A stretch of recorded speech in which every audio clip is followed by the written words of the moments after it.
not only is where we are in life a result of our own decisions, but other people's decisions and the impacts those have had on us. So to have a mentor offer to write, a decent sized check to put him behind a 27-year-old guy that had zero experience running his own business, that decision in his mind has had a profound impact on my life, and that I'm grateful for. Welcome to The Decision from Nashville EO, where you will hear the rest of the story after tough decisions were made by entrepreneurs who faced adversity and lived to tell about it.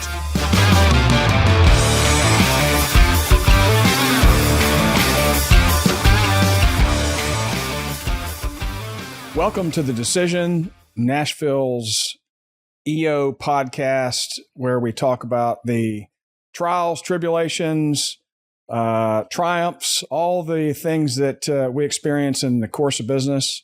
My name is Eric Jackson. I'm trying out a new introduction. I think you're doing great, Eric. I hope it went well.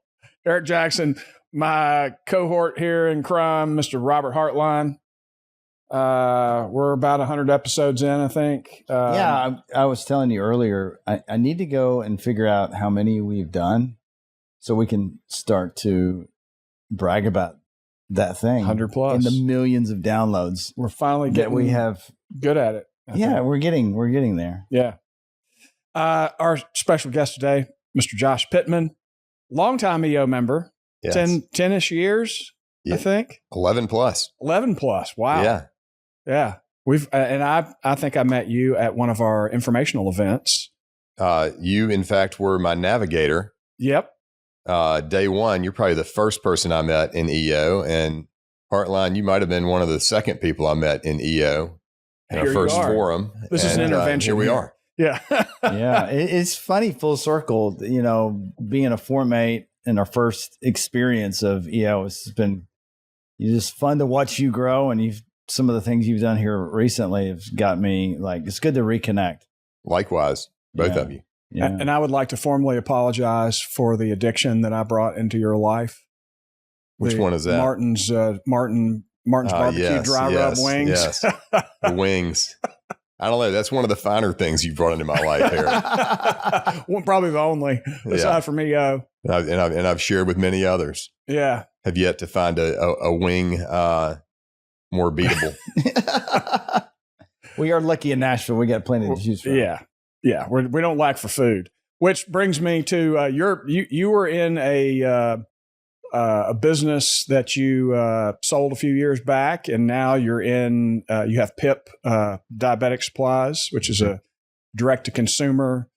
Talk about where you were as a person, as an entrepreneur when you joined EO, and kind of what that journey has looked like for you, and maybe how EO has contributed to your success. Yeah, I mean, I've been in the diabetes industry pretty much my entire career. It's some tangential association with that. I mean, growing up, I don't even think I knew what the word entrepreneur meant. In my household, my dad worked for the same company for 35 years straight. It was his first job and it was his last job. And at some point early on in my career as an accountant, I realized that I wanted to do my own thing. And with EO, I remember the first time around that I looked at EO, I was running Medicor. I'd only been in the business for about, maybe a year or less.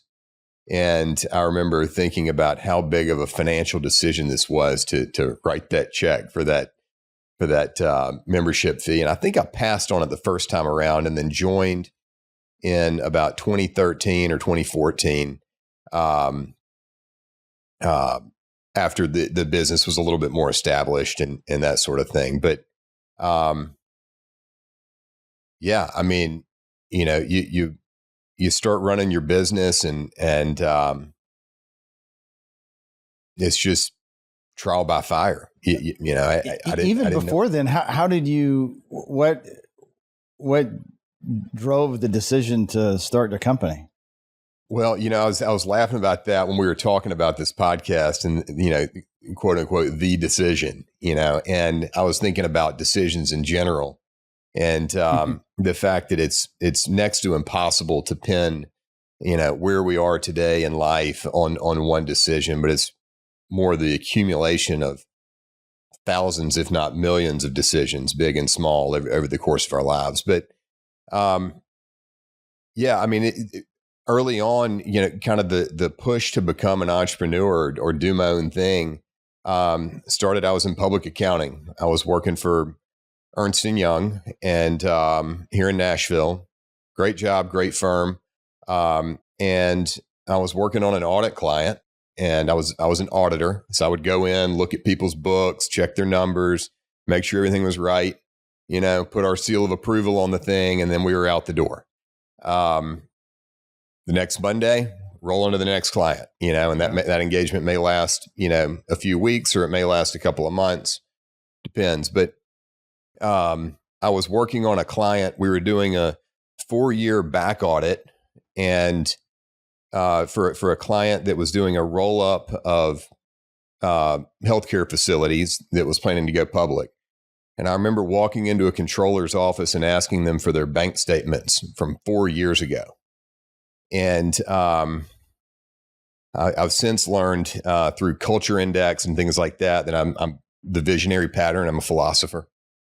And I'll never forget the look that controller gave me, of just, you want to see what happened 4 years ago?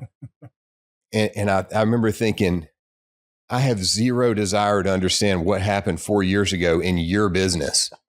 I'm just doing my job, and fast forward a few weeks, and that same company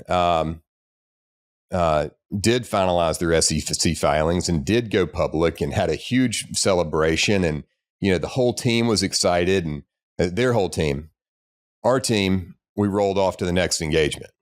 And that's when it struck me that whether I owned the thing and was calling the shots, I wanted to be a part of something bigger than myself, something we were building.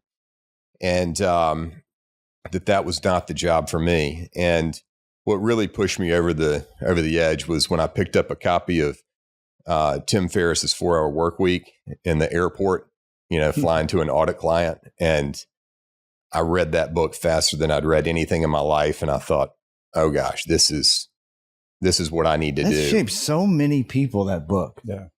And that was just groundbreaking. Like now, Well, and I've got other friends who have also gone on to be successful who think it's a bunch of hullabaloo, and that are taking it very literally. And so, I mean, I think you have to understand the philosophy, think about the philosophy behind it. But yeah, that was very impactful.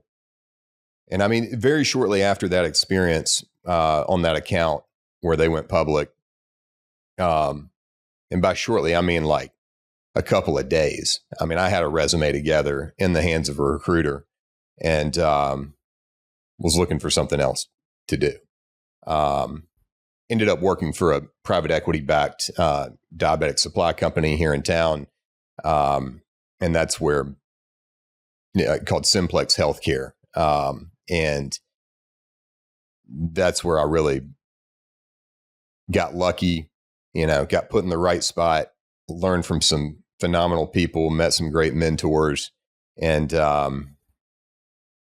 developed the confidence that I could go run a business and that I wanted to go run my own business. And you went out and found a business to buy, didn't you? I did. So one of my mentors in that business, he had some level of success, and we were having drinks one night or something. And he said, what are you going to do after this? And I said, well, I'd like to start my own company or run my own company. And he said, well, if you ever had a compelling enough idea of something you wanted to start, or if you ever found a business you wanted to buy, let me know, and I'll help you financially to make that happen. And so, of course, I was, floored by the offer. I didn't understand where it was coming from, but in and I thought about this as well. Not only is where we are in life a result of our own decisions, but other people's decisions and the impacts those have had on us. And so to have a mentor offer to write, a decent sized check to put him behind a 27-year-old guy that had zero experience running his own business, that decision in his mind has had a profound impact on my life, and that I'm grateful for. Yeah. And it's giving you the confidence. Yes. Because I think that's what we're all stuck in, a lot of decisions, because we don't have the confidence that we can do whatever. Right. But someone to give you that outside counsel and say, man, I like you enough to cut you a check to, yeah, absolutely. Looking back at that experience, what now can you say that you learned that maybe you weren't expecting from the entrepreneurial journey? Well, I think that you never truly know the result of these decisions that you make. Looking back on that entrepreneurial journey, the business that we found to buy, it was a company called Medicor. It was located in South Florida. It was an afterthought of a much, much larger company. It was a small division of a much, much larger company. During diligence, they were under an RFP for their largest account. And long story short,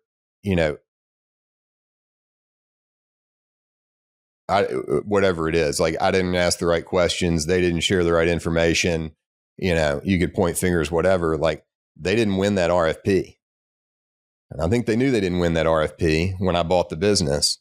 And I didn't find out until about 60 days later, when we lost our largest account. They made up 30% of our top line revenue at 80+% gross margins. It was like the single account that we bought the business for. Yeah. And, we put very little working capital into that business to finance the overall growth and operation of the business, because it was profitable. And so, it took, a lot of hard nights on the backside of that, figuring out, what am I going to do now? Like, what am I doing with this? And, all that to say, like, I made the decision to buy this business. It did not pan out how I thought it would, and it took a little bit of time, but eventually, you develop the confidence, or, it took a little bit of time, but eventually you find the confidence within yourself to just do whatever it takes to overcome the challenge that's right there in front of you. And it may turn out differently than you anticipate it would, but maybe that's just how it's supposed to be. Well, as soon as you take over this business, you're suddenly a leader, but you hadn't been a leader before. That's right. Yeah. So this is the first time you've ever stepped into like a leadership position. Now I have backers. What was that like to being a leader of a new team? It was different, because even before I owned that business, like, I think I had manager on my business card, but I didn't really manage anybody. Maybe had one person reporting to me at any given point in time. So it was hard, I think I lacked a lot of confidence. In fact, I remember we used to, we sourced product out of China. And so I'd have to get on these phone calls with our team in China. And even my wife, mentions it from time to time, where I'd be on a phone call with someone in China, and it didn't really resonate with her until several years later. But like, I was so uncomfortable. I was way over my skis. Like, I didn't know what I was talking about. And I couldn't understand the accents. I didn't know, how they conducted business over there, what was right, what was wrong. And so just being very unsure of yourself. And then kind of fast forwarding 4 or 5 years later, I think she overheard me on a call with China. And she told me after the fact, she was like, you sound like a totally different person, in how you run the business and how you handle yourself on phone calls and things like that now than like those early days when you had just started your business. And so in terms of how to manage people, I really just tried to focus on doing the right thing. And I had experiences with different types of managers leading up to that point in time. And some managers,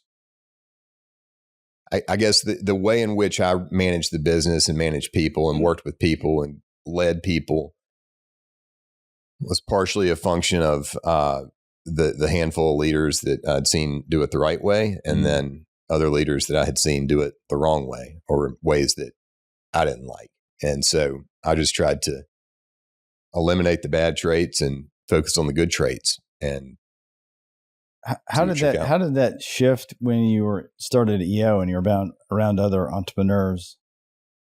Because I remember this stage for you, like going through, because when you ever join EO, it's like drinking from a fire hose, because you're like, oh my gosh, I need this, and you're starting to realize opportunities, and there's so many to choose from, right? Steps that you need to take in the business. What was it like for you, going from not having support or peer group to having a peer group? I mean, I think the main thing was just that you weren't alone in the process. And I know that sounds cliche to say, but even before EO, I did a book study group with Kevin Roddy at Pinnacle.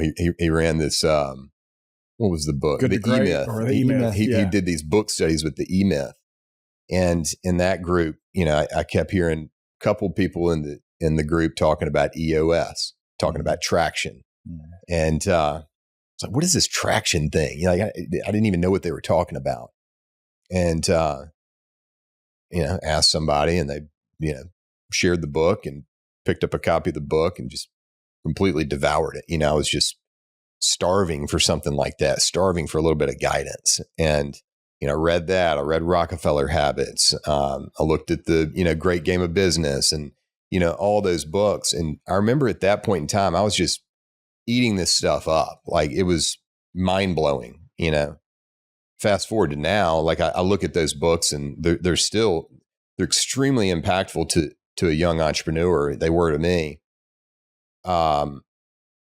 But they're all about 6 degrees of separation from one another. You just kind of got to pick one and go with it. And so,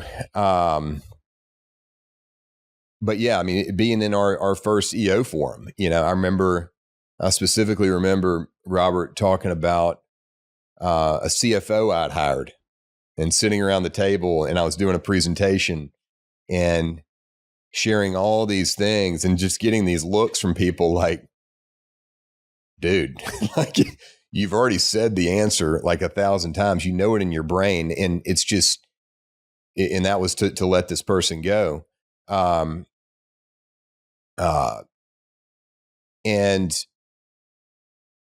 I think that, EO kind of gives you that confidence through other people that like, hey dude, like, yes, it's going to be hard work to let this guy go.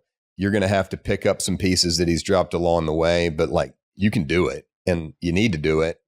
And you're going to be fine, with EO, you're getting confidence, you're gaining confidence from other people around you that have lived a similar story. So when did you come to the decision you wanted to sell? Well, I mean, before I got to the decision I wanted to sell, I started that business or bought it, in late 2010. About 2017, 2018, in about 27 or 2018, I started having conversations with my investors. I had some investors. They were all silent investors in the business. And this group had I'm eternally grateful to this group for taking a chance on me and, putting financial resources behind me to go buy the business. But I also got to this point 7 or 8 years in where I was like, hey, yeah, I absolutely needed the money and I absolutely appreciate everything these guys have done for me. But I've learned so much over the years that the structure in which we're under doesn't really work for me financially long term. I need to own a bigger piece of the pie if I'm going to continue putting as much risk and time and energy into this business. I mean, I was taking a lot of risk, pledging personal assets, signing up for lines of credit. I mean, it was, I told my most recent forum, I said, I feel like I had gotten uncomfortably comfortable with debt by the time I signed on to all these lines of credit. Early on, it was here, $100,000 line of credit. Okay, well, I might be able to cover that, and then it went to $500,000. And I'm like, oh, I don't know that I got $500,000 in assets, but if the bank will just make me sign this piece of paper, I'm good, And then I got to $1 million, then $2 million. It was a capital intensive business. It was debt to grow the business, not debt because I was going under. But I kept signing up for more and more debt and not getting, more ownership in the business. And, my investors were really cool about it, but, made the decision to buy them out. And, this is where kind of my entrepreneurial mindset kicked in. It's well, how are you going to buy them out if you don't have any cash? And so I had to come up with a creative way to restructure the deal. And ultimately, the way we structured the deal was to take on even more debt to give them a massive distribution out of the business, and then what was left from a cap table perspective, allowed me to take on some more ownership. That was something where it was that was a decision that was vetted out, flushed out, supported, validated through my EO forum. The guys that were in that forum, I mean, I still remember just wearing them out every day, as I was going through that process. I had to keep you up at night because you sign a deal when you start the business, okay, thank God I got some money. And then once you get, you're digging a deeper hole away from why even start a business in the first place, to have some freedom and ownership. And then you just start realizing you're the one working all the time and they're not. They provided the money, the capital, but right. Then you dig a bigger hole so that you can get out of the hole that you're in. And you're the one who created the deal. Right. I created the deal. Congratulations. Right. and that was, during the, we were set to close on that deal in April of 2019 or something like that. And I mean, a week before we were set to close, Donald Trump announced the first round of tariffs. That was the first round, and tariffs is a word that we're all comfortable with now, but back then, it would have completely crushed us. Now we were able to, our products got excluded from all that, and we moved forward and all that, and I still ended up closing the deal. But even that was nerve wracking. I'm like, well, what if these things come back to resurface? And I think that when it comes to just making hard decisions, one thing, and I learned this from Tim Ferriss in that book early on, is what's the worst case scenario? Really, what's the worst case scenario that's going to happen here? And if you really, in my scenario, I was well, the worst case scenario is that this thing goes belly up and I've got to go lean on my CPA background and get another accounting job. That's not that bad. It's not what I want to do. It's what I wanted to get away from, but it's not that bad. And so, and then fast forward to the COVID years, our business didn't really have a COVID boom or a COVID, bust. It was just kind of status quo for most of the time. But really where we got hit was in 2021, 22, when the inbound shipping costs just went through the roof. I mean, margins got hammered. That was the main thing. I mean, margins just got absolutely crushed. And my investors, the one piece, a piece of advice that they did share in our board meetings is they would say, look, and these were all very successful businessmen that are still friends today. They said, run the business, grow the business. Ultimately, we want to sell this thing, but like, don't wait too late. Like you want to sell your business when it's on the way up, not when it's on the way down, or even worse, when it's in the toilet, And I remember in 21, 22, I remember thinking to myself, crap, like I did the one thing that I wasn't supposed to do. I waited too long. Now I'm left with a dog. Margins are in the toilet. Like, what am I going to do now? And it was pretty terrifying. Like 2022 was a scary year. Because over that period of time, like I've got 4 kids, they're all in schools. We've upgraded housing. We've upgraded cars. You build this lifestyle based on all the success that you're having. And so it was scary. And then in 2023, I had started PIP as like a kind of a side hustle brand underneath the Medicor umbrella. And pause for a second. How are we doing on time? You don't got to worry about it. We're good. Okay. I'd started PIP as a kind of a side hustle underneath the Medicor umbrella, CPG, direct to consumer, story for another day on kind of how all that shook out. But I was really energized by PIP. Like I felt like we were impacting people's lives directly. Felt like the opportunity was significant. The financial aspects of the business, not being locked into hospital contracts. There were just a lot of positives to this business that I noticed. But Medicor was the cash cow. It was making good profit. It was a good business. But that was the one that I remember I said I waited too late. When late 22, shipping costs started coming back down in a meaningful way. We started to see our margins clip back up to normal levels. We started to see the business normalize back to what it was, before the COVID years. And, I had a couple of conversations with companies that may be possible acquirers of that business. And, a friend of mine, well, he was actually one of my salespeople, also a dear friend, made an introduction to a friend of his who's kind of the serial entrepreneur.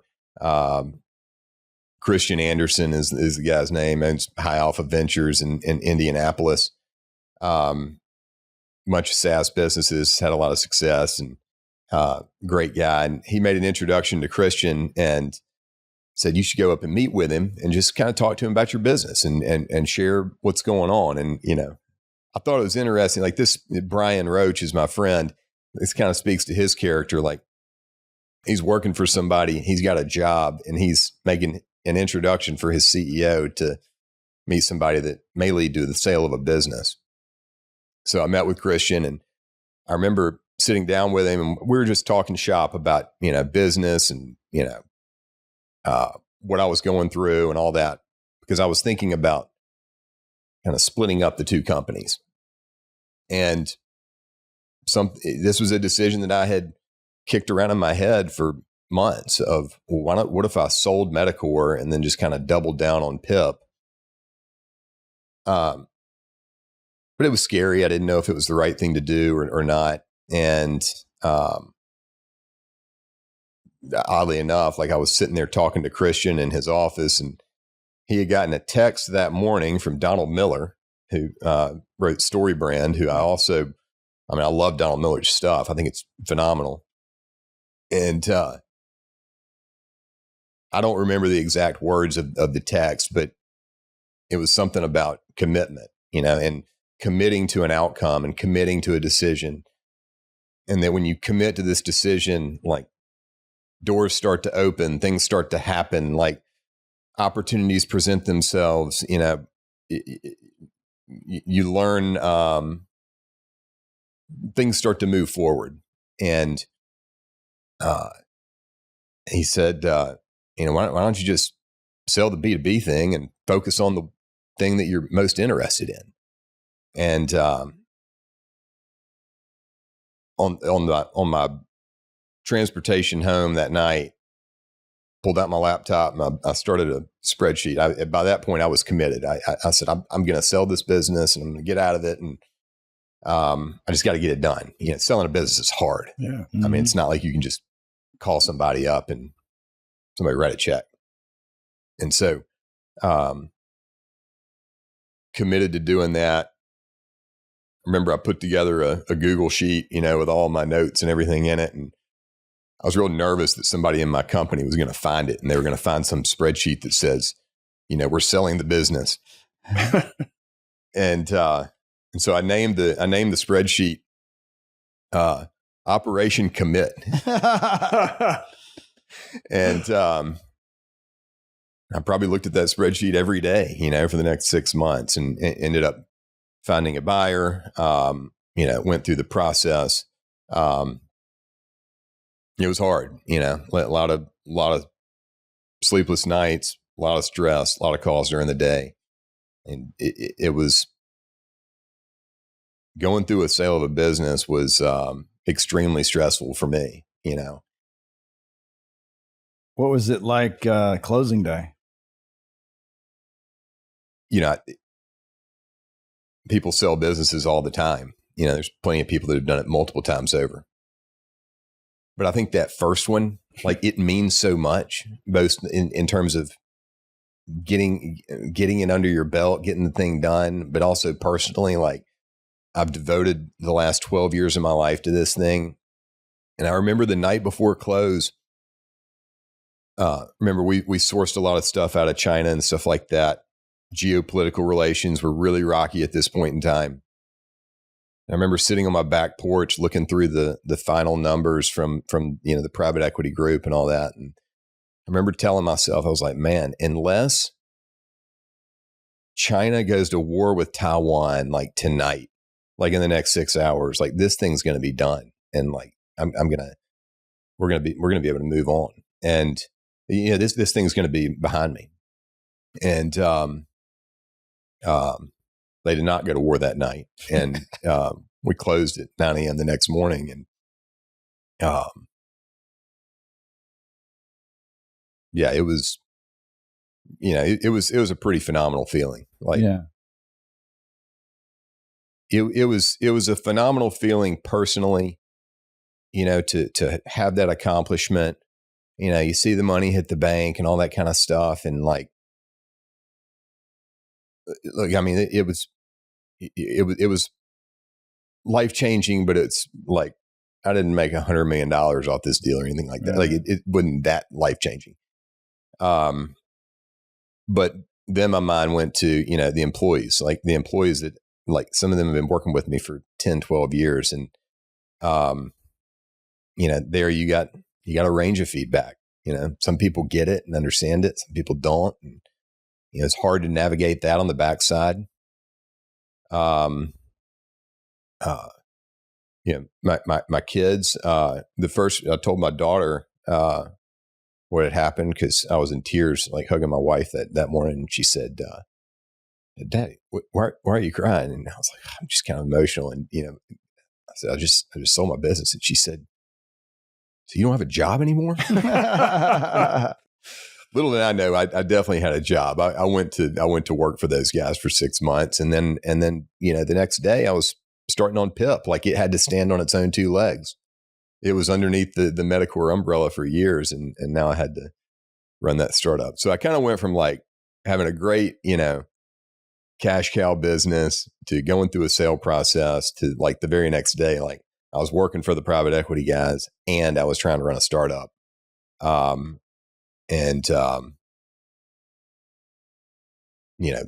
been kind of the past 2 years, which have been working for the private equity folks only lasted 6 months. Yeah, that's always hard. I learned, I was reminded again that like I'm a terrible employee. What was it like? What was it like letting go of your baby that you had poured so much energy and effort in, and then you let it go and you're out from under this private equity firm? And what was life like? A lot of people, some people look at their business as their baby and, it's referred to as their baby. And I've never really referred to my business that way. It's just a business. And so I didn't really have any real detachment from that business. It was more relief than anything, and yeah, like once I moved on from it, like, and I mentioned this earlier, like with Culture Index, I'm a philosopher, I'm always looking forward. And it's probably the same reason I didn't care about the guy's bank statements from 4 years ago when I was an auditor. Like the past is just really not all that interesting to me. I'm always looking forward. And so thinking about my business is like letting go and thinking about the past and all that. Like it's pretty easy to let go of the past for me and focus on just moving forward. It has been, it's still been hard, kind of adapting to what life looks like going forward. Because your business does become sort of a part of your identity, to yourself and people on the outside and your family and things like that. And, but what kind of advice would you give a new EO member joining EO to get the most out of EO? What kind of feedback would you give someone so they get the most out of it?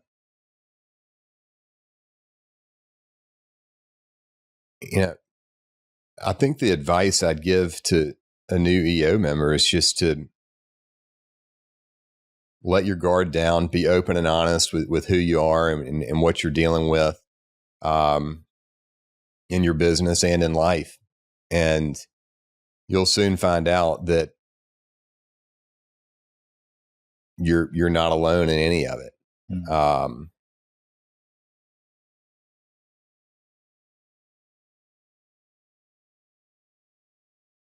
Yeah, I'm trying to find a way, Heartline, to touch on my sobriety journey, but I can't connect the dots there. It's totally up to you. There's many of us that have navigated it, and it's not a thing to either be ashamed of or worried about, because the truth is you help someone when you tell your story. Yeah. I think that, going through the sale of the business, and kind of that period of time after, like, as long as I can remember, like I've been a drinker, I've always liked to drink. I had a great time in college, great friends, all that kind of stuff. But, I think in going through those really stressful times, and it took a while for me to really see it, but like I kind of turned to that, to substances as like a crutch or a dependency to ease the stress or cope or whatever. And, there would be nights during the deal where, I'd be up late at night, trying to think through a particular issue or whatever. And, next thing you know, you've consumed an entire bottle of wine before you go to bed or something like that. Yeah. And, that started to have impacts on relationships and my mindset, like over the past couple of years, I have struggled with just negative mindset and that sort of thing. And, been going to therapy and all that stuff. And, it was suggested to me by my therapist, like, could you just give up alcohol for a week? And I was like, sure. Yeah. And then I left their office that day and I was like, dang it. And I was like, it's going to be, July 4th is right around the corner. Like, what am I going to do? Like, right. I always do this. It's a thing. July 4th is like, it's party time. Of course you get a whole day. Like, it's not a weekend. You day drinking. You can day drink. And I think that was one time, I've made subtle attempts to stop drinking, many times in the past, but like I never really was trying. And, but this was one where, I made a commitment to my therapist and I made a commitment to my wife for a week. I had a 1 week commitment. I was all right, I'm going to give up July 4th this year, and I actually distinctly remember that being a very miserable experience. I remember looking around at the fireworks show and everybody was having a big time. And felt like I was the only one in the whole crowd that was not drinking and having a big time. I remember walking over to the bar and kind of under my breath asking the guy, hey, you got any non-alcoholic beers back there? Like they said no. I was like, oh, dang it. Like, maybe they're not as common as I thought they were, It's the first time you drink a non-alcoholic beer. Oh, this tastes like beer. Yeah. Without any fun. Yeah. But, after that moment, like I 1 week turned into 2, and then I started to feel a little bit better. And, that turned into 3. And, then another kind of revelation I had is I went out to dinner with my wife and like, I remember I had a couple of non-alcoholic beers at dinner, and I just remember thinking, oh, well, like it's enjoyable to have a beer, and like I feel completely engaged, like I don't feel inebriated whatsoever, and so now it's almost like you get the best of both worlds. But now 90 days into that journey, still early and kind of having little moments of clarity, along the way. And, and it's also opened my eyes to like how many people are in the same boat and also with EO, like, without EO, like I don't know that I know a lot of people outside of EO that don't drink. And I think it's just kind of how we're wired as entrepreneurs. Like something's not working. Maybe I should try something different, and I think that we're all wired kind of in that same way, and in this instance, it applies to substances and alcohol. But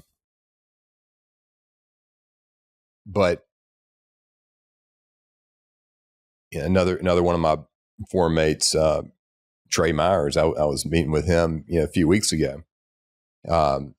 And because one thing I struggled with is like, well, does that mean, people ask, well, are you ever going to drink again? Like, are you ever going to start? And I'm like, I don't know. Like, I don't know. But he shared a quote to me. It actually was from Top Gun. He said, well, it was basically like, not today. I might, I don't know. Yeah. Maybe someday, but not today. Yeah. And just taking it one day at a time. And, I think that kind of that not today mentality can be used in lots of avenues of our life. Whether you're going through a difficult time and you're, or a difficult challenge in your business. And it's like, are you going to give up or are you going to persevere? Well, I might give up, but not today.